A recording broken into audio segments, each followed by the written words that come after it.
Good afternoon, everyone. Today, Namami Jain, along with my team, Prabhat, Mitesh Jayant, and Aman, will be presenting the key learnings from the book "You Can Be a Stock Market Genius" by Joel Greenblatt.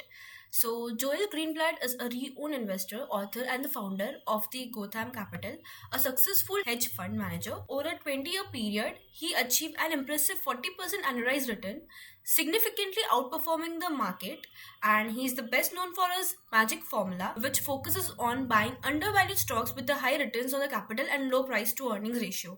His hedge fund's remarkable track record has made him a respected figure in the investment world, and his books offers invaluable insights into the finding hidden opportunities, especially through a special corporate events like spin-off, mergers, bankruptcies, demerger, etc. So let's dive into some more learnings. Let's begin with the diversification. Many investors think that the more stock they own, the safe they will be. They believe that if they own a bit of everything, they can avoid the impact of market downturns. But here's the reality: diversification doesn't eliminate the market risk. Whether you own a 5 stock or a 500, the markets up and down will still affects you. So what diversification does do? However, reduce something called non-market risk. So non-market risk is the part of the stock risk that's specific to that company. For example, if a company's factory burned down, it could hurt its stock. But if your portfolio is diversified, impact of that one company's misfortune won't hit you as hard as it would if you had all your money in that one stock. But here's the catch: adding one more stock won't help you much after you hit a certain point.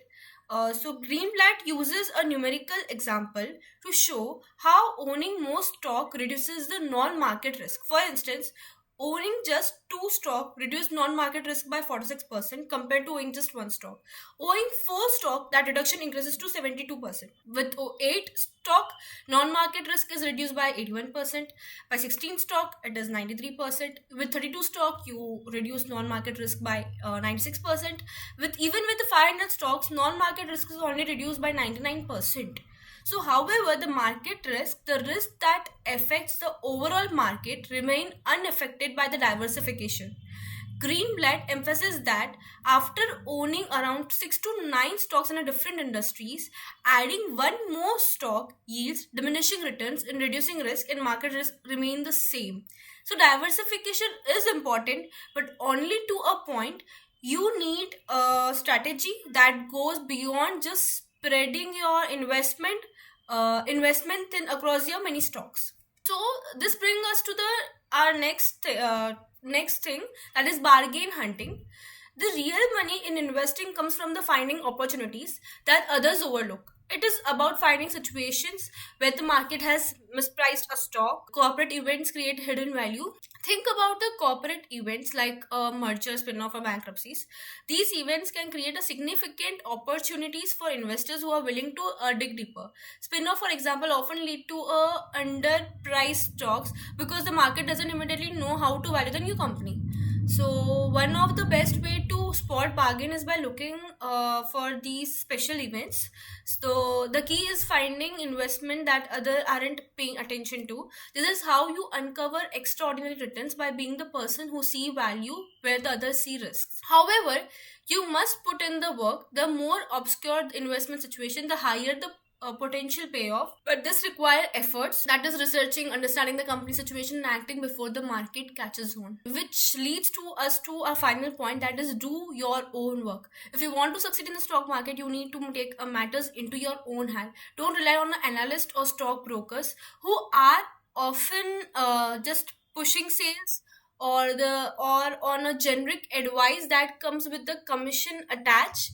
When it comes to a special opportunities I just mentioned, there is rarely any public coverage. Thank you, and I'll hand over to Ajay for the further discussion. Thank you, Namami. Now, let's discuss the strategy of demergers. So, demerger or a spin-off refers to a situation where a corporation takes a subsidiary, division, or part of its business and separates it from its parent company by creating a new independent and a freestanding company. Now, why do spin-offs or demergers do well as an investment? So, there are multiple aspects to it. So, the first is that the shares of the demerged stock are given to the parent company shareholders. Now they might not be interested in owning them and sell it without giving any regards to its fundamental value. Even the institutional investors might not be interested in owning them because it might be too small of a company for them to cover. This creates an excess supply which creates depressed price of the stock and creates an opportunity for us to invest and gain exceptional returns. The second reason why demergers do well is when businesses and managements are freed from a large corporate parent, pent-up entrepreneurship forces are unleashed. After a spin-off or a demerger, when stock options, whether issued by the spin-off company or the parent company, given to the management, they can more directly compensate the management of each businesses, which would benefit both the parent and the spin-off company. The last reason why they might do well is that the management and company's BOD do generally everything to increase the shareholders' wealth. At least that's what they should ideally do. In real life, many a times, management and BODs do not want to lose their influence and control and wants to build an empire, due to which they might go on a spring of acquisition at times when they should actually give the excess money to its shareholders. But in demergers, that's rarely the case because they are actually losing the influence and control in the hope that it increases the shareholders' wealth. So that's another reason why demergers do well. Now, how do we play demergers? So let's understand it through a case study. So Host Marriott had two businesses. One was its hotel owning business. The second was its hotel management business. Now, everybody invested in Host Marriott due to its hotel management business and not due to its hotel owning business. A demerger was announced wherein the hotel management business was being shifted to Host Marriott International and hotel owning business had remained in the Host Marriott. Now, the first thing that we see in the demerger, if the institutional investors don't want it, because if the institutional investors and other investors wants the demerged stock, it doesn't create a depressed price and uh, bargain for us to invest in the stock and get exceptional returns. For example, in the Host Marriott business, nobody wanted the Host Marriott because of its unpopular real estate assets and huge debt, and everybody invested in the business for its hotel management business, not due to its hotel owning business. So that might create a bargain for us. The second thing we see is if the insiders want it. Insider participation is one of the key areas to look for when choosing between the spin-offs. Will the management receive a large part of the potential compensation in stock or options? Is there a plan of them to acquire more in the company? For example, in the Host Marriott, the newly elected CFO, Stefan Bolensbach, was being promoted as a CEO of the Host Marriott company, who has just helped Donald Trump to turn around his troubled hotel business. Even the Marriott family continues to own 25% in the Host Marriott business, which shows us that the insiders actually want it and there might be a turnaround in the business. The third thing is if there is a hidden investment value that has been created. Now, this is something that is unique to every case. For example, in the Host Marriott business, it had a huge debt on it. Now, this creates an opportunity for us because the market might be valuing its $5, $6, or $10 worth of corporate debt as $1. But for us, leverage is a double-edged sword and it might magnify our returns. Along with that, the maximum loss we can get is only $1. So that creates an opportunity for us, coupled with that the management and Host Marriott and the Marriott family wants it. And Host Marriott business can get $600 million worth of loan from its Host Marriott International business.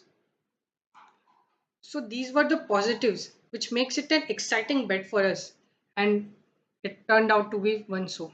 The Host Marriott stock tripled within the 4 months, giving exceptional returns. So this is how we generally play the demergers. Now, another basic framework of demergers is, let's say there is a company with two divisions, music and film. So in music one is an high growing and exceptional return business, whereas film one is a very volatile and a loss making business. Let's say they had a consolidated profit of 91 crore, with 100 crore profit of music business and 9 crore loss of film business. Now the market is giving them the PE of only 10, which is 910 crores of market cap. Now post the demerger, the music business continues to get a PE of 10 and gets a market cap of 1000 crores. But the film business wouldn't get a negative market cap. So let's say it gets a value of only 10 crores. So the combined market cap of both of them is only 1010 crores versus 910 crores. So demergers often unlock value like this. Another angle that you should see in the demerger is if the demerged stock is being listed or not. If the demerged stock is not being listed, then what will you do with its shares? Another thing that you should see in the demerger is that sometimes the two businesses are very different and there is no common valuation metric to value them. For example, in the HSN, that is home shopping network business, there were two business, a retail business and a broadcasting business. Now a retail business is generally um, valued on EV by EBITDA, and a broadcasting business is supposed to be valued on cash basis, that is EV by CF. But the market wasn't understanding them. So after the demerger, the market understood that and started valuing them properly, which unleashed the value from for them. Another angle is of the partial spin-offs. Partial spin-offs or partial demerger refers to a situation where instead of spinning off 100% percent ownership in a division to its shareholders, only a portion of its division stock is distributed to parent company shareholders or sold to the general public, while the remaining of the shares are retained by the parent company itself. So when this happens, we can calculate the value of each of the business in the conglomerate and use it for our advantage. Let's understand it through an example of Sears. Sears had announced the demerger of two of its businesses, Dean Wilter and Ellisted. Dean Wilter was trading at a current market price of $37, and the agreement was such that for 100 shares of Sears you own, you will get 40 shares of Dean Wilter. So the distribution ratio was 0.4. So the value of Dean Wilter in each share of Sears is equals to the $37 into 0.4, which is nothing but approximately $15. Now, Alisted was trading at a value of $29 in the market per share basis, and the distribution ratio was of 1:1. So the value of Alisted in each share of Sear was $29.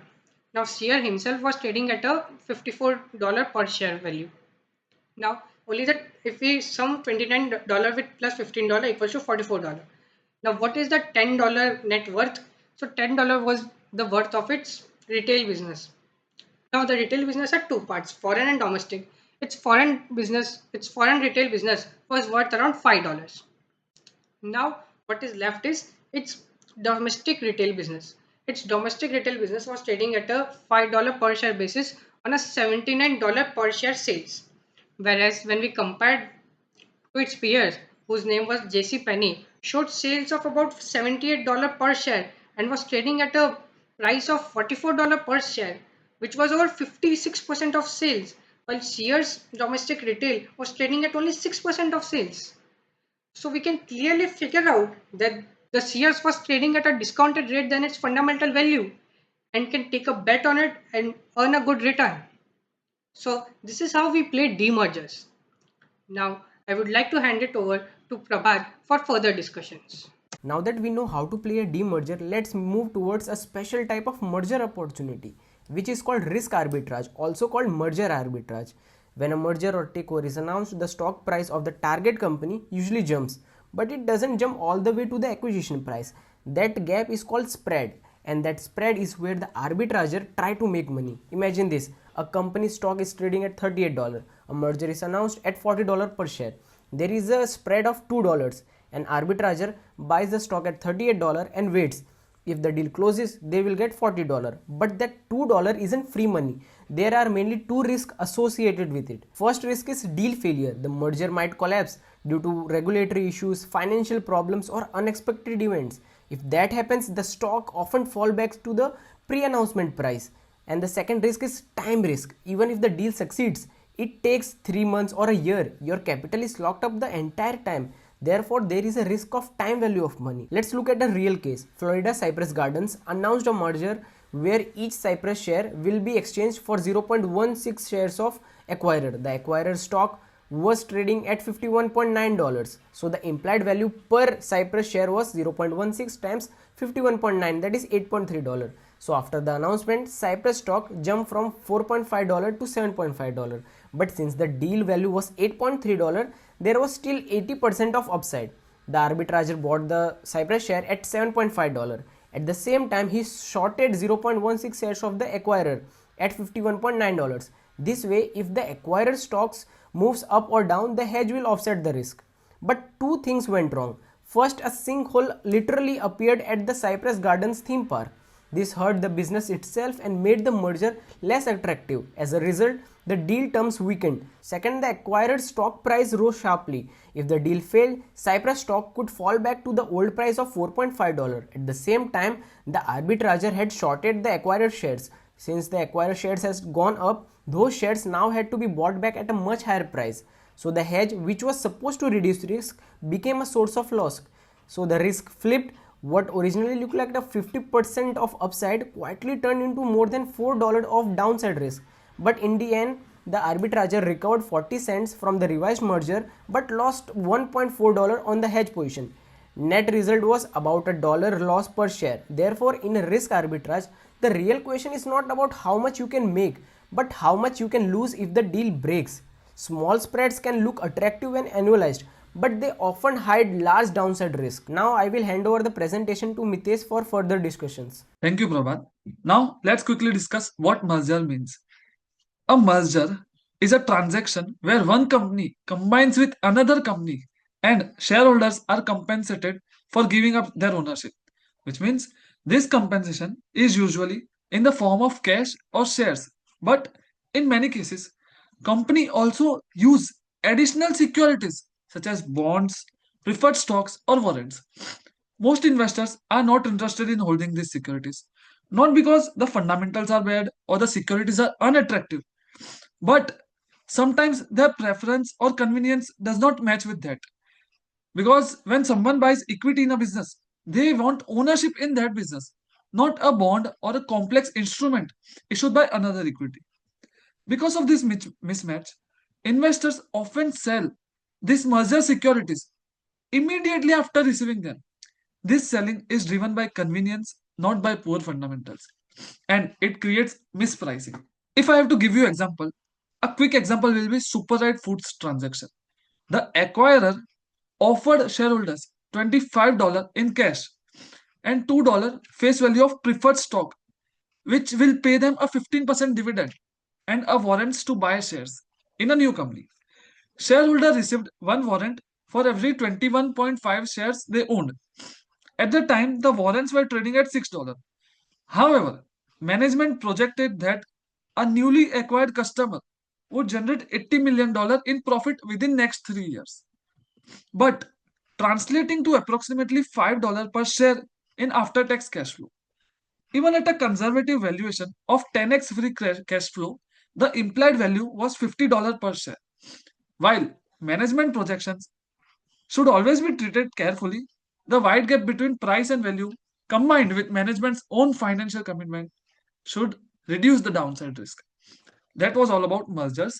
Now, let's quickly discuss the part of bankruptcy. When companies go bankrupt, buying their common stock is usually not a good idea. If a company would easily repay its debt and still make good profits for shareholders, it would not have gone bankrupt in first place. It is possible to invest in bank loans, bonds, or trade claims of bankrupt companies. But this requires of deep financial knowledge. Each bankruptcy case is different, risks are different and high, and this place has become a bit crowded. Unless someone does this full time, it is better to avoid it. A better opportunity often comes after a company exits bankruptcy. These companies usually do not have cash, so creditors are paid with newly issued equities or bonds. Banks, bondholders, and suppliers receive this equity unwillingly and usually want to sell it as soon as possible. At the same time, Wall Street pays a very little attention to companies coming out of bankruptcy. There are no research reports of promotions because this is lack of interest and forced selling. These stocks, often called orphan equities, can remain undervalued for a long time. The key idea is to focus only on good business that went bankrupt due to high debt, not poor operations. So, if I have to squeeze in, let's take a quick example. The example is of Charter Medical. After bankruptcy, its debt fell from $1.6 billion to 900 million. Insiders owned a meaningful stakes, and the company planned to sell non-core hospitals to further reduce the debt levels. The cash flows were improving, operations were stabilizing. The company was expected to generate 2.5 to $3 per share in free cash flow. Yet the stock traded near to $7 compared to peers around $15. As the business recovered, the stock eventually tripled. And now let me explain you how investors can make money from corporate restructuring. Here, when I say corporate restructuring, it means big things like selling or shutting down an entire business division. Basically, companies usually do this to stop losses, reduce debt, or maybe even to focus on better businesses. From an investor's point of view, there are two ways you can make profit out of it. The first is to invest after the restructuring is announced. Basically, market often takes time to understand the impact, and especially in small companies where fewer analysts track the stock. And the second way, and the more powerful way, is to invest in a company that is ready for restructuring even before it happens. I'll take an example of Greenman Brothers. Basically, Greenman was originally a boring wholesale distributor of toys and stationery. It was low margin, barely profitable, so the market ignored it. The stock was trading at around $5-6, even though the book value was $8. Now I'll explain you the whys of it. Basically, what the market missed was that Greenman also owned a retail chain recently and they started focusing on educational toys. Now, this retail business had strong growth potential, but it was completely ignored by people. Now, most of the Greenbelt's assets were liquid, like cash or inventory. So, even if the distribution business was sold at loss, the downside was limited, right? Now, at this price, investors were basically getting the retail business for free. Now, what happened is that in May 1995, Greenman announced it was exploring the sale of its distribution business to fully focus on the retail chain. This changed the market perception completely. The stock that was trading at around $6-7 went up to $11 in 2 months and up to $14 in 4 months.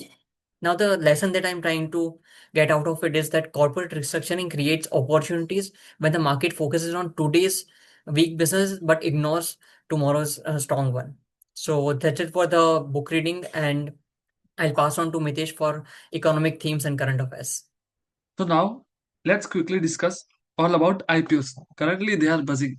So when a company comes to market through an IPO, buying it simply means not because it is new, it is usually considered a mistake because if a business who were obviously cheap, conservatively valued, and widely understood, promoters and early investors would never have little incentive to sell large stakes in the IPO. IPO are sale events by design, not by opportunities created for incoming shareholders. Most IPO happen when markets are strong, liquidity is abundant, and risk appetite is high. Valuation at such times tend to reflect optimism rather than conservatism, which at the end means large part of future return is already pulled away from you. This is why over time the median IPO return is often close to zero despite a handful of spectacular winners. The real risk in IPO investing is not the quality of business, but the timing of entry. Strong subscription numbers, listing day gains, and grey market premiums are signals of demand, not of value. Once the stock lists, excitement fade, anchor lock-ins expire, and early investors begin to exit, research coverage becomes more balanced. Quarterly results replace narratives and price discovery actually begins. The post IPO phase is where the stocks quietly drift below their issue price. not because their underlying business is broken, but because expectations were set too high at time of listing. As attention moves away elsewhere or the another IPO and selling pressure continues to pull out the money, these IPO stocks often become neglected and mispriced. This is where patient capital can find its opportunity. The key difference is between business that are weak and deserve to decline and businesses that are strong but were priced aggressively at an IPO. Good businesses with durable cash flows and sensible capital often recover once valuation reset and growth catches up. Poor businesses whose fundamentals do not matches with the prices they have set, no matter how exciting the story is, they rarely recover. So, a disciplined approach to IPO is therefore not to chase listing gains, but to observe them. Let a few quarters go away and let the public make it correctly priced. Let selling pressures exhaust and let the valuation become reasonable. IPOs are not just investments, they are companies themselves. Sorry, IPO are not just investments by themselves. Companies are. So the best IPO opportunity usually appear after the IPO, not at the time of listing. I'll pass on the next to Jayant. Rupee faced the most intense pressure in years, depreciating about 4.1% and crossing the psychologically critical mark of 90 rupees per dollar. This was driven by the strong US dollar and consistent foreign portfolio outflows. In response to this, RBI demonstrated its firepowers by executing an estimated $30 billion intervention in the foreign exchange market between June and October. This aggressive stance paid off during mid-December when rupee posted its biggest single day gain in 3 years, rising to 89.29. The central bank's net short dollar forward position rose to $63.6 billion in October, showing their absolute readiness to supply dollar to prevent disorderly depreciation. Now, this was about currency depreciation. Now, I would like to hand over to Namami Jain for further discussions. Thank you, Jayant. India is strategically leveraging the global China plus one shift in manufacturing, and numbers speaks for themselves. Through the electronic component manufacturing schemes, India has secured rupees 54,567 crores in cumulative investment. To date, 46 approvals have been approved, with 22 more applications attracting rupees 41,863 crores in investment.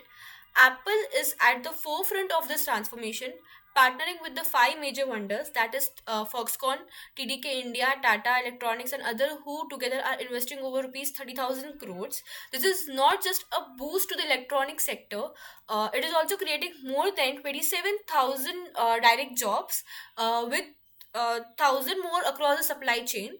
India's focused push a build to a local ecosystem for electronic manufacturing under the China plus one strategy is turning the country into key player in the global electronic production, positioning it as a long-term manufacturing hub. Thank you. Now I will hand over to the Prabhat for further. Thank you, Namami. Let's talk about tariffs. The US has imposed additional tariff of up to 25% on some Indian goods. This has made Indian exports costlier and less competitive, particularly for MSMEs. To deal with this, the Indian government launched the Market Access Support Scheme of about rupees 4,531 crores, and the time frame for this scheme is FY 2026 to FY 2030, and for the current year around 500 crores has been allotted. The idea is simple: help Indian exporters find new markets and reduce dependency on a single country. Under this scheme, exporters get financial support to participate in international trade fairs, attend buyer-seller meets, promote products in new countries. The focus is on first-time exporters and sectors like agriculture, leather, handloom, and toys. Instead of directly offsetting tariffs, this scheme helps exporters diversify, grow globally, and stay competitive. I will now hand over to Aman to discuss the current outlook of the Indian economy. All right, now let me close with a quick view on economic indicators. Not much has changed since our last presentation, but starting off with FII equity outflows. In most recent months, flows have again turned negative. This is not because of any domestic weakness. The main reason is global. Now, US bond yields are high, the dollar remains strong, and geopolitical risks have increased. Now, with all this in mind, people are removing their money from emerging markets, including India. Now, coming to growth indicators, the key positive surprise in this data is in manufacturing IIP, which has bounced back strongly. And this tells us that the earlier weakness was temporarily slowed down and not because of any demand issue. Now, coming to infrastructure output, the infrastructure output has remained solid. Steel and cement numbers have cooled slightly compared to earlier weeks, but the activity is still there. And this is mainly driven by government capex right now. On the service side, domestic air traffic has recovered in latest month. This shows that the spendings are still holding up well. Now coming to PMI numbers, for both manufacturing and services, they are still above 50, which means the economy is expanding. Now that being said, the slight cooling shows growth is slowing at margin level and not breaking down. Now looking at credit trends, it tells us that the large private capex is yet to be picked up. And finally, coming on to personal loans, vehicle loans are stable, but the gold loans have risen sharply. This usually points to liquidity needs, especially in rural and semi-urban areas. And this was also mainly supported by high gold prices during that period due to global uncertainties. So that's all from our side, and thanks for having us.